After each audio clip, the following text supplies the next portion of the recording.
In this video, we will discuss the shareholder theory of organizational responsibility.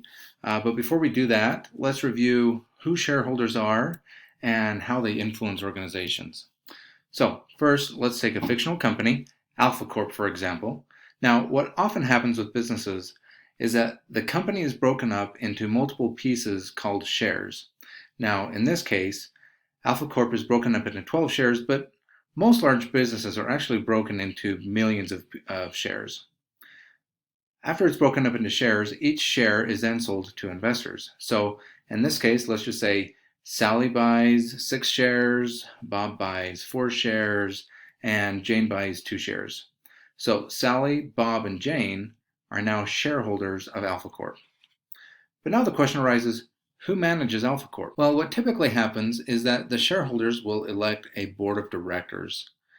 In these elections, each shareholder gets 1 vote for each share that they own. Then the board of directors then hires top management and sets the strategy.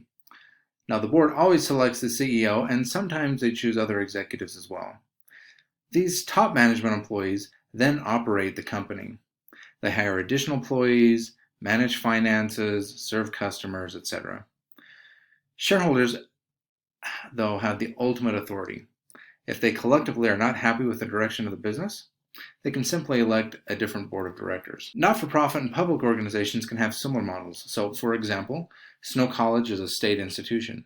So you could say that Utah voters are kind of like the shareholders of Snow College. These voters elect a governor who appoints the Utah Higher Education Commission and the Snow College Board of Trustees.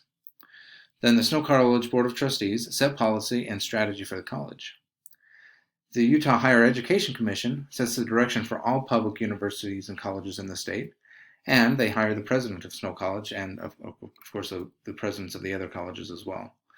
The president then is ultimately responsible for hiring all of the other employees of the college. So all of that about shareholders and how they govern organizations is all to set everything up to tell you that the shareholder theory of organizational responsibility states that organizations are the property of their shareholders, which means managers of the organization have a duty to further the interest of those shareholders.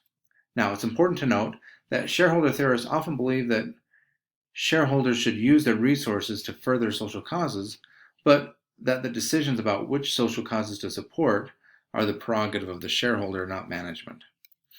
So according to shareholder theorists then, managers who use organization resources for other purposes are essentially stealing from the shareholders.